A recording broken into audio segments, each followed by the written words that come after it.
Good morning, everybody. Pastor Stitch, Narrow Path Christian Church, BC, Bay City, Michigan. Welcome to the Biker Devotional. Proverbs 27, verse 15 and 16. An endless dripping on a rainy day and a nagging wife are alike. The one who controls her controls the wind and grasps oil with his right hand. Someone's sitting there thinking, finally, Pastor, you're going to talk about my wife. And you're going to tell me it's okay to address it. Probably won't like my response then, if that's what you want.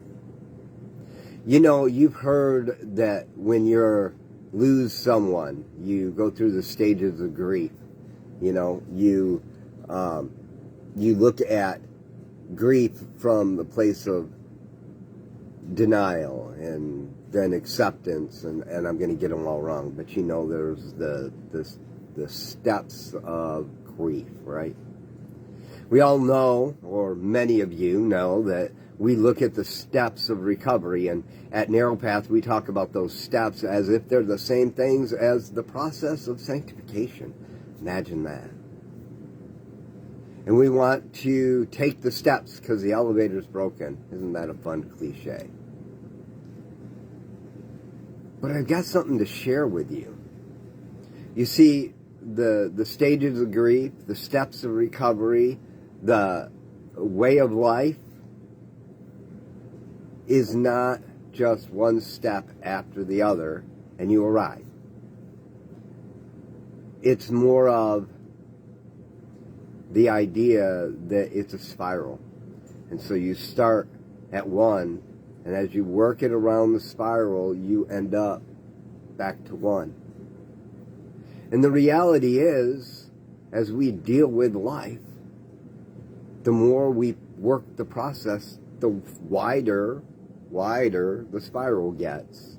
And the more likely you are to be able to deal with the grief, the idea that you're powerless again.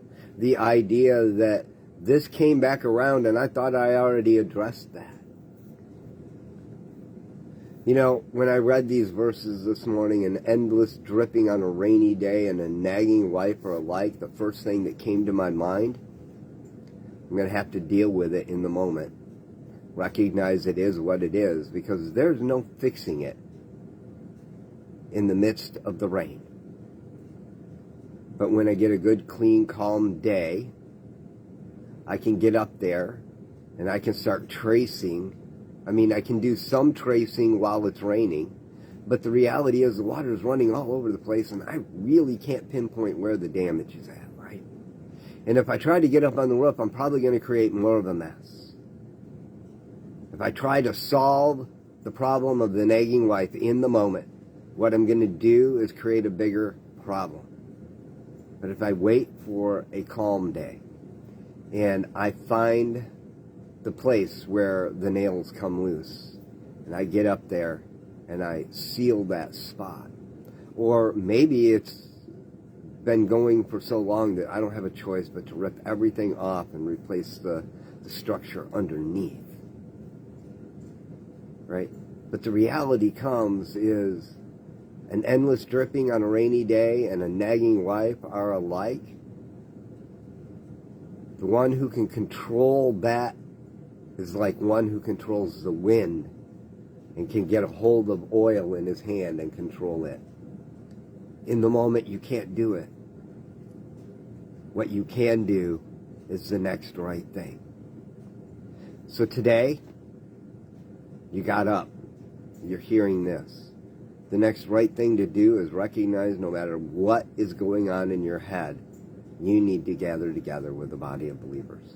You need to put yourself in a place where other broken people can be around you and you can see you're not alone.